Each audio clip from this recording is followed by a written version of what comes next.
जय श्री कृष्ण जय श्री हरि। माघ मास कथा अध्याय 16वां। कार्तवीर्य कहने लगा कि हे भगवान, वह राक्षस कौन था और कांचन मालिनी कौन थी?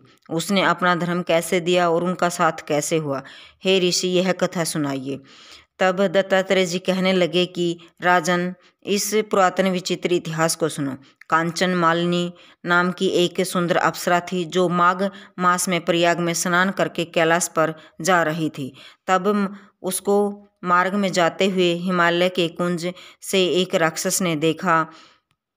उस सोने जैसी तेज वाली, सुंदर कटी वाली, बड़े बड़े नेत्रों वाली और सुंदर केश और पिन पयोधर वाली सुंदर अप्सरा को देखकर उस राक्षस ने कहा, हे सुंदरी, तुम कौन हो और कहाँ जा रही हो?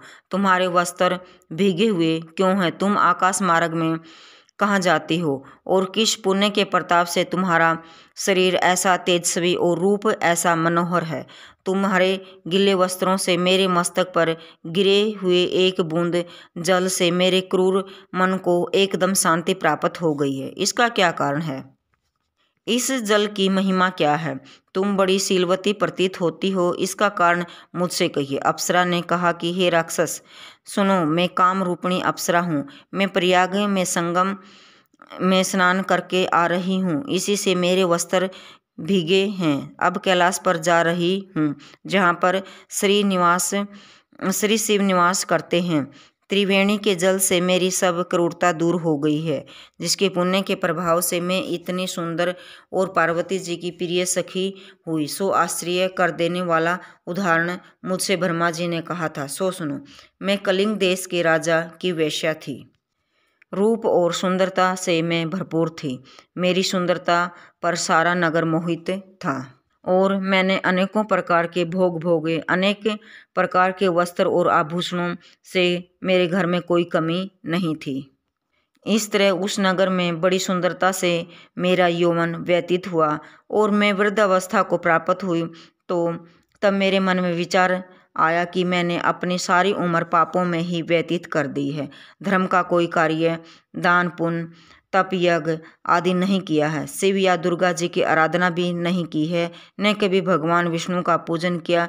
इस प्रकार अशांत चित्त से मैंने एक ब्राह्मण की शरण ली जो वेदों के ज्ञाता थे। मैंने उनसे पूछा कि मेरा निस्तार किस प्रकार हो सकता है। साधु महाराज कहने लगे कि तुम ब्रह्मा के क्षेत्र में जाकर प्रयाग में माघ मास में त्रिवेणी संगम में स्नान कर, परंतु मन में अशुभ क्रिया का विचार नहीं करना।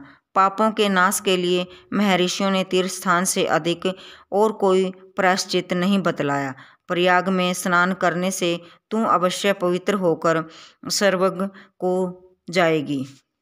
हे भामिनी, पुराने समय में गौतम ऋषि की स्त्री के साथ इंद्र ने कपट किया, इसीलिए ऋषि द्वारा उसको श्राप दिया गया और उसका शरीर अत्यंत लज्जा युक्त होकर हजारों भंगों वाला हो गया। तब इंद्र नीचा मुंह करके अपने पाप कर्म की बुराई कराने लगा और मेरु पर्वत के शिखर पर स्वच्छ जल वाले सरोवर पर एक स्वर्ण कमल से भरे हुए कोटर में घुस गया और अपने पाप को धिक्कारता हुआ कामदेव की बुराई करने लगा कि यह सब पापों का मूल है। इसके ही वशीभूत होकर मनुष्य नरक में जाते हैं और अपने धर्म, कीर्ति, यश और धैर्य का नाश करते हैं। इंद्र ऐसा सोच ही रहा था, सो इंद्र के बिना सारा देवलोक शोभाहीन हो गया।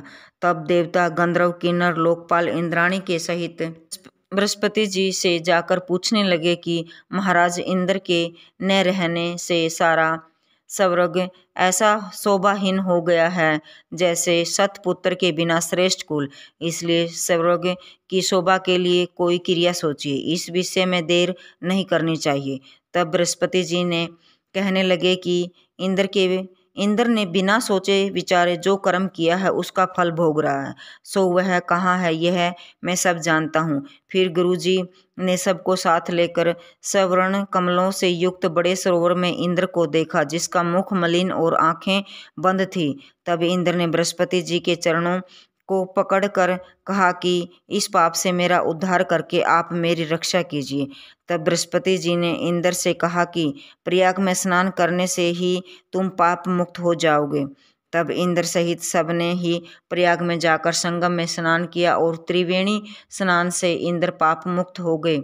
तब बृहस्पति जी ने इंद्र को वरदान दिया कि तुम्हारे शरीर में जितने भंग हैं सब नेत्र हो जाएंगे। तब इंद्र ब्राह्मण के वर से 1000 नेत्रों से ऐसे सुशोभित हुआ जैसे मानसरोवर में कमल शोभायमान होता हो। हरे कृष्ण।